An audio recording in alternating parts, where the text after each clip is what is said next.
laughed. Few people cried. Most people were silent. I remembered the line from the Hindu scripture, the Bhagavad Gita. Now I am become death, the destroyer of worlds. I suppose we all thought that one way or another.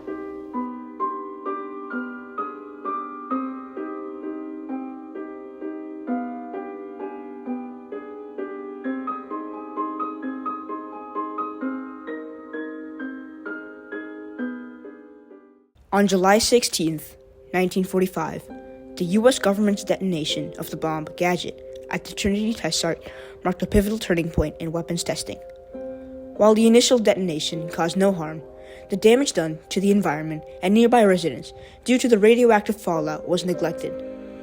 Over the next 20 years, nuclear tests, similar to the Trinity test, were conducted throughout the South Pacific Islands as governments wanted to expand their nuclear arsenal with more advanced technology, resulting in harmful radioactive fallout causing permanent damage.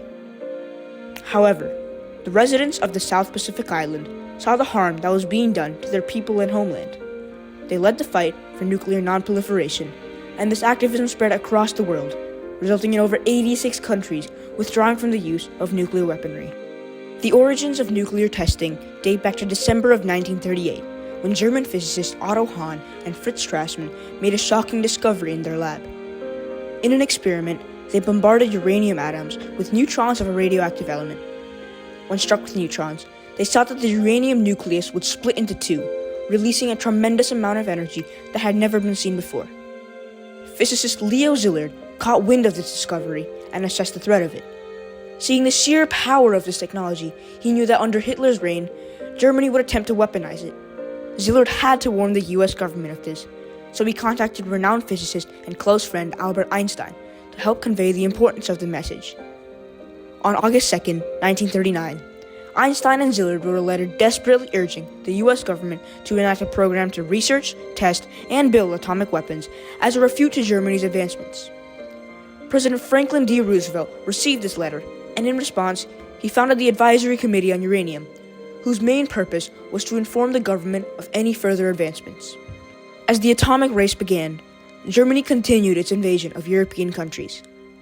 The US remained a spectator of the war until December 7, 1941, when Japanese air forces attacked a US naval base at Pearl Harbor, Hawaii, compelling President Roosevelt to declare war on Japan. With the US entering World War II, the need for a nuclear program was evident. Fear of a German atomic bomb detonating in US territory pushed the US to keep researching. When the government gained enough funding and prior research, the program was officially founded and staffed.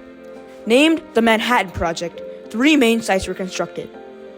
The first site was located in Oak Ridge, Tennessee, which oversaw the filtering of uranium. Oak Ridge worked hand in hand with the second site, located in Hanford, Washington, which produced plutonium. The final site was at Los Alamos, New Mexico. Los Alamos was the crux of the Manhattan Project, with all of the bomb design and research being held there. For 3 years, the Manhattan Project designed, built, and tested atomic technology. As the Manhattan Project worked on the atomic bomb, the Allied forces were slowly bringing the war in Europe to an end. On May 7, 1945, Germany surrendered from World War II after the death of Adolf Hitler. However, the Japanese troops continued to fight relentlessly, and it was clear that the only way to end the war was through atomic weaponry. President Truman needed confirmation that this new weapon would be successful, and began the preparations for the first test of this new weapon, requesting for Los Alamos to have its first test by July. Physicist Robert Oppenheimer, the head of the Los Alamos sector, believed that this was impossible, as unfamiliar issues arose every day. Oppenheimer and his team of physicists would go through sleepless nights to keep up with Truman's strenuous demands. The physicists worked through the hardships, and by July 3rd, the gadget was ready. On July 7th, the Los Alamos physicists drove to Alamogordo, New Mexico, nicknamed the Trinity test site, with the required parts for the bomb. By July 15th, the bomb was fully ready and hoisted upon the 100-foot-tall tower. Most physicists expected failure, as many key elements of the bomb were not constructed properly. Oppenheimer himself believed it was a 50% shot at working. At 1 in the morning, General Leslie Groves and Oppenheimer drove 40 miles away from the bomb, and at 5:29 a.m., the bomb was detonated. Those who viewed the explosion without eye protection could be blinded for up to 10 minutes.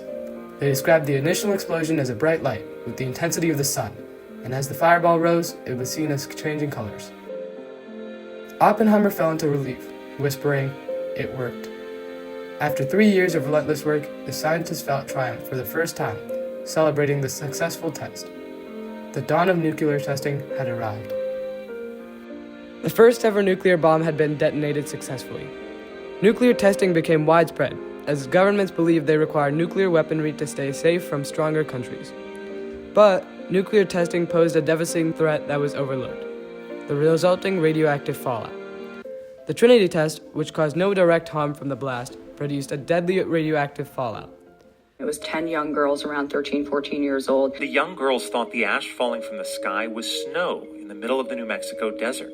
They were so excited that they got into bathing suits and played in a nearby river and were pressing the snow into their faces, into their skin, and that it absorbed really quickly. Only one of those girls lived to tell the story. Others died from various illnesses. Hundreds of families have been affected. It's multi-generational in nature. I mentioned earlier that I'm a cancer survivor, so I'm the fourth generation in my family, and there's a fifth generation now. I have a 24-year-old niece who was diagnosed with thyroid cancer at the age of 23. Oh my goodness. And so, yeah, this is not something that's going away anytime soon. Eventually, the U.S. found a more isolated place to carry out their test, and they settled in the Marshall Islands, later branching out to different islands in the Pacific. The continuous testing resulted in permanent damage to ecosystems and residents, while world governments continued to upscale and improve their nuclear programs. During the next 20 years of testing, 67 nuclear tests were conducted in the South Pacific Islands. Following the lead of the U.S., countries like Britain and France began creating and testing their nuclear program. Ignoring the pleas of residents, nuclear testing prevailed. Eventually, the residents had enough of their land being contaminated by nuclear testing. In 1958, a group of anti-nuclear weapons activists set sail on a protest mission to advocate against the usage of nuclear weapons. This ignited a movement against nuclear testing. For the next 20 years, residents would march and protest nuclear testing being recognized by world leaders. As a result of this, changes were made by governments around the world. On October 7, 1963, President John F. Kennedy signed the Nuclear Test Ban Treaty. Thus is formally taken one small hopeful step toward world peace, which would ban all above-ground, atmospheric, and in-ocean nuclear tests. After 30 years of consistent protest, the United States conducted its last nuclear test in September 1992. Following this, humanitarian conferences were held to deeply investigate the negatives of testing. And in July 2017, the United Nations adopted the Treaty on Prohibition of Nuclear Weapons. The treaty is an important step towards the goal of a world free of nuclear weapons. This treaty banned the usage of all nuclear weapons, being signed by 86 countries. Finally, the process of healing environments could begin. World governments continue to compensate people affected by nuclear testing. On March 7, 2024, the U.S. Senate voted in favor of expanding the Radiation Expansion Compensation Act for another 6 years. Legislation to compensate those victims passed in the United States Senate. The yeas are 69, the nays are 30. The 60-vote threshold having been achieved, the bill is passed. The Trinity test was a pivotal turning point in history as it sparked nuclear testing around the world. The impact of these tests echoes globally as the radiation caused by lasting health problems and permanent damage to the environment. Numerous people died due to the deadly nature of the fallout created by nuclear tests.